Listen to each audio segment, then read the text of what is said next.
dhamaystir way wada googeen markii cusbaa wuu googay ay sana markii lagu soo bedelay ninka la shamaxiye wuxuu noo keenay haan weyn oo cad buu noo keenay haantii buu booyada noo dalbay wuxuu noo keenay 100 jirgaan 100 jirgaan yuu kala jaray wuxuu noo keenay 10 jirgaan saliida dhaadheer 10 kaasa waxaanu ku miisanay furka masaasada caruurtii ee masaasada ay watay furkeedii baa naloogu miisay furkaas hadee tii meel ay ku shubata haystana way ku shubataasna markaana tanaysana markaas isku wada shubiba ilaa weel maana weyn dadku cuntuystay waxaanu soo qaadanay xabad kuleelisa iyo xabad cawa iyo xabad busta barti baan halka ka reebay waxay ugu darayd marka lagu talaakiyo dhinacaaga inta leeg anigu waan buuraayay isku yara rogo ama ad kristaagtay meesh waa laga bilaabay labadan ruux ee kugu soo dhagan ayaa isku soo durkaya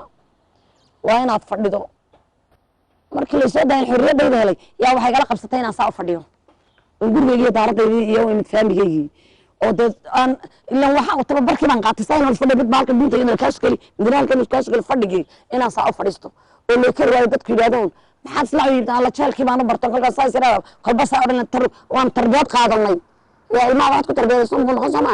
inaan saa u fadhiisto oo aniga daaradaydii xorriyad fadhiyo la soo tolkay iyo qaraabadaydii eelkayga soo baridiyana xawla ii dhigayna saa iraa aan diiday naftayda baa baratay oo ku tababar qaatay markii inta waxa ka dhacay خالق أمبي حساب صدق أنا واحد حسابك الرماء إلهي بأن نقص وداي إلهي بأن مهد إسكله ما أنت نواكنا وأنا الغرب رسنا إلهي كان حرية أيان أقومها نقينا أو نكشكل نقينا تذكر سدا نبكى نوجا يستنا إلهي بالله حساب طمية تذكر كل وحن أنا قتلين لها كشخص أهان وحن قتلين لها كل عيد باقيستي ده أنا كشخص أهان أنا إلهي حتى أنا كأفيني باكرة دولتنا waxaan dhihi lahaa iyada maanta ma garanaysa xukuumadda ma garanaysa jirta inta joogta hadee jazii ay leedahay ee ma garanaysa uu ilaahay jideeyay in la mariyo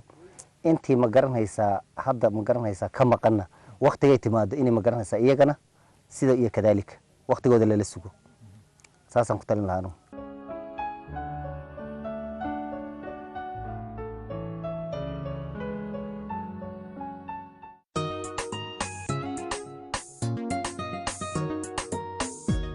بشارو idinkuna bilkhayr dhaha dadweynow Hope Medical Clinic waa clinic diyaar u ah inuu kaaga faa'iideeyo adeeg